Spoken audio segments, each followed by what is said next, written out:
so many of us in relationships really have this desire to show the other person how much we love them in intimate relationships, how much we love them.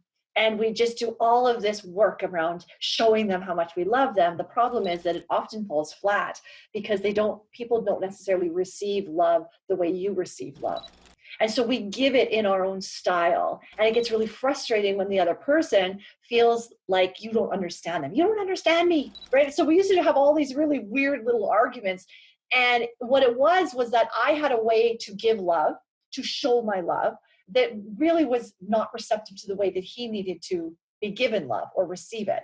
And the idea was that really what we often do in life, not just intimate relationships, is we communicate in the way that works for us. And then we don't understand why somebody else doesn't want what we want, because it seems like if we want it, somebody else would want it. Like, that just makes sense. And so the love languages book really looks at these 5 love languages. And through this little test it says, what is the way that you actually receive love and give love? Because of course, the way you want to receive it is the way you give it. And so it's words, gifts, touch, acts of service, and quality time. And those are the 5 love languages. And depending on what you like, it's the thing I love about this and about values, which is another thing we teach in the shift, is that it's very non-judgmental. So it's not up to you to determine whether you think somebody should receive love the way you give it. It's a way to identify whether or not you are effective in your communication. It's how effective we are in being able to show somebody or communicate. Because I think in chiropractic, what happens is we go, well, I'm a really good communicator. But communication is not just about the words we use and how talented we are and how smart we are. It really is about also, is the receiver receptive and understanding to our talented communication? And if they're not, then you're missing a huge part of the puzzle. So it was always kind of in the back of our head, but not necessarily in our office per se. And then we started to do this journey of more effective communication in our office. And we had an associate come in. And one of the things that she wanted to do is she wanted to learn from Don, and she wanted to learn how he did his second visit. And we do get this a lot, is can I come in and just watch how you do a first visit and how you do a second visit? And so in those days we thought, of course, yeah, come on in, watch us, see how we're doing things, And I think from her perspective, she thought, well, if I could just model what you do, and then I model it in my second visit or my first visit, then I might have some more success with what I'm trying to do or trying to achieve in the practice. So it became the difference between right versus relevant. And that we had a lot of the right information, and I think most chiropractors do, but it was not relevant to a lot of people. It was just, it was like playing roulette. We used to call it roulette. Like we'd spin it, and sometimes we hit the people that was relevant, and we did really well with those people. But the issue were the people that we felt we failed or we missed. Those are the ones we couldn't quite get a handle on. And after that time, we realized what we're doing, what Dawn was doing on that. And on the first visit, when we were gathering all the information, is we were identifying really on that first visit, what is important to them and what is the entry point? What is the first thing we can talk about that's going to make their eyes light up? That was our big outcome for the love languages, is what do we say? And I've always said this in all the years I've been speaking, I call it the crack cocaine of chiropractic. It is that hit you get when you're talking to somebody and you just see that they get it. And it was finding more of those opportunities, because in those moments where people's eyes light up, you realize that you have an entry in.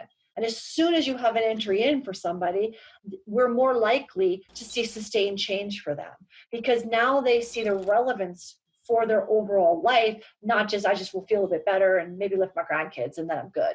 So I think that was really important for us, is that we started to look at the relevancy of what we were doing. And instead of love is the common denominator in the love languages and how we express that to somebody. In chiropractic, for us in this model, the common denominator is subluxation. So we replaced subluxation with love. And then we started to look at what are the languages that we had noticed in that time. And we started really paying attention to what people were saying, what they were saying about our vital signs, where their eyes lit up, so that we could pick the love languages that we ultimately picked that really covered pretty much everybody to some degree. And it was the entry point for them as to where we started with them. So we came up with 3. And so obviously posture is one, stress is another, and function is the third. As chiropractors are, that these are all related. And so do not think of this as, oh, well, there's only a postural issue. It's only a stress issue. We are well aware that these are all related. But what we needed to do is we needed to find an entry point, like Dawn said, before we start talking about the rest of it. Because again, the right information is to give them all of this information and to tell them how they're all related and to tell them how the nervous system works and to talk about the sympathetics and to talk, but they don't care. They care about the one thing you land on. It's less about what we're emotionally attached to and more about observing where is their entry point for those eyes to light up. Yeah, so I really noticed, again, I kind of gathered my practice members into categories, and I know some of them come in and their actual concern is the way they look. And so they would be concerned about the posture. And we know that if the spine's subluxated, the spine can't extend. And if the spine can't extend, you can't fire your extensor muscles. And if you can't fire your extensor muscles, they can't strengthen. And so if you're subluxated and you're just trying to sit up straight, it usually creates more pain, and it's going to be quite difficult for people to do that. But as we see, this all relates to everything else as well. So sometimes we're going to be having more of a structural conversation at the beginning as the entry point, because that's what they understand. Like Brandy does all her analogies with different professions, but this would be like the structural engineers or the builders or something where we're talking about the foundation. And that's what we're going to spend most of our time on the first, because we're always saying, what's the one thing that we want them to get after that first visit? And so we really want to tag that with our posture people. So posture love language is often somebody who, depending on where you practice, today we do see a lot of posture love languages in our practice only because we don't advertise pain. So we see a lot of people, you'll see this a lot with your parents of your teenage kids, where the parents' love language, the child's love language might not be that, but the parents' love language is probably posture because they don't like how their child looks.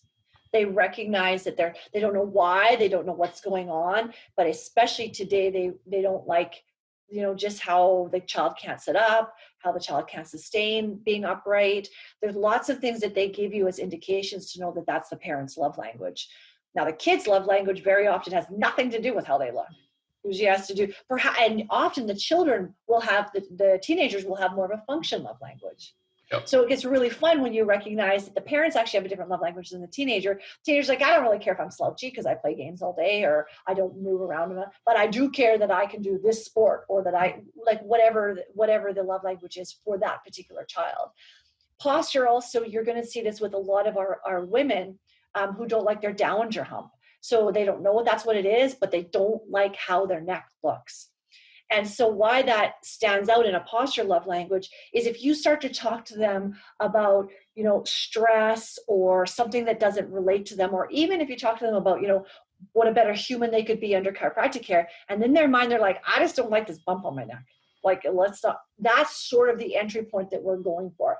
And we go hard for the entry point because the harder you can go and the more relevant you are in that entry point, you then do open up this whole area that you can talk about all of those other things, which are all true. They just don't care at that time. So it's the quickest, fastest way to get to that relevant information for them. So those are some examples. Bodybuilders often are posture love language or structure love languages. They like aesthetics. They like symmetry. They care about what they look like when they're training. So those are, if you can probably think in your practice right now, people right now that you have that have a posture or structure love language. And we'll use that one as an example later on as it relates to our chiropractic vital signs, but they're ones that there are certain focuses on that assessment that we do that we illuminate for them because those are the things that matter to them. And we already know. We already know if somebody's posture improved that their function and stress is going to improve. So that's why it sort of is the fastest, quickest route there. So that would be a posture example. And then the next one is basically in our stress love language. We're talking about any practice members that just basically feel overloaded. And we talked about that fight or flight freeze a phenomenon that we see with new people. And often these are going to be, often they're going to be mothers that are overloaded. They've been overloaded for a long time to even surviving. And we know if you're subluxated, you basically don't get the proprioception to the brain, which when the brain doesn't get proprioception, it's starving for that information so that your frontal lobe can stay healthy. And then when your frontal lobe stays healthy, it helps to dampen the sympathetics. Because we know in chiropractic, our sympathetic stress response is basically a default setting. And so everything that we do is try to build up stuff so that we can actually dampen those sympathetics, because it's always in the background. And so some people, if they're in this response, they're not functioning very well in life. They're not sleeping very well. Their energy is going down. They can't concentrate as much. And these people, where we're really going to talk about the body can be in a stress or it can be in a rest. It can't be in both at the same time. And we're designed to be about 80% of the time in the parasympathetic state, which is rest and repair, rest and digest. And only 20% of the time we're supposed to be in fight or flight. And this is where you can also pre-frame what they might be experiencing if you find these stress love languages right off the bat. And it's almost like you have a crystal ball where they're just like, oh my God, I can't believe you know what's going on. Stress, typically the stress love language, like Don said, their moms, it is very often women in general, because we are really careful to talk about stress as a physiological event with our men than we are about an emotional feeling like we do with our women. Because stress has such a subjective meaning to so many people.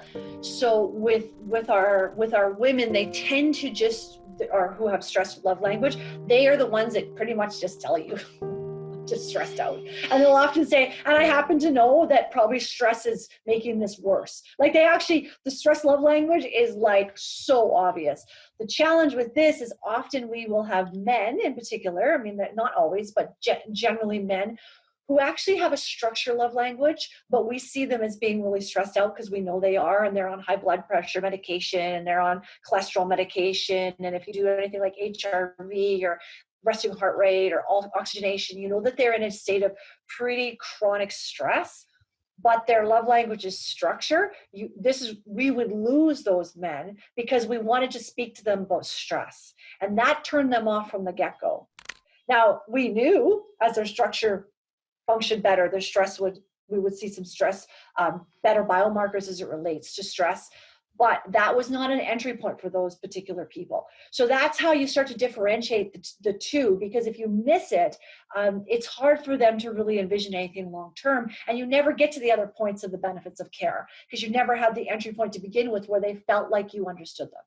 So stress tends to be a pretty easy love language to see. And you just want to see it for what it is, and see it when it's not that. Even though you want it to be that, and you clinically know it's that doesn't mean it's that person's love language.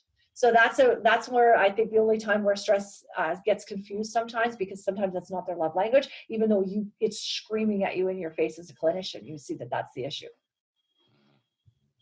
And the third one was basically function. And these are the people who are a lot of our athletes. These are the people that are actually trying to improve their performance in some realm, whether it's at work, whether that's at play.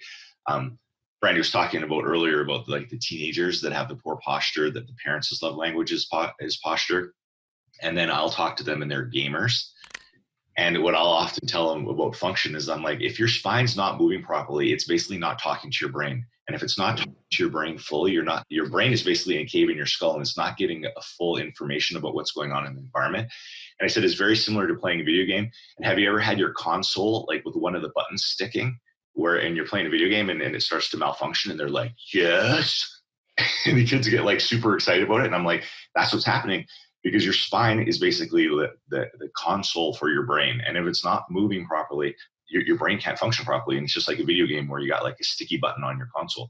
And so that's a good example of where we talked to the parents about one thing, and then we talked about the child to another thing. So function is a big one for golfers and sports and people who want to improve their performance. So what we do is we take all these love languages and we determine what it is for somebody. And today in our practice, it's just automatic. But early on, we would kind of make notes of it because we were practicing it and just saying, when with our teams, we'd be asking our teams at that time, well, what did you think it was, based on what they either said or based on how they responded to the vital signs. Sometimes somebody's just going to straight up tell you what their love language is.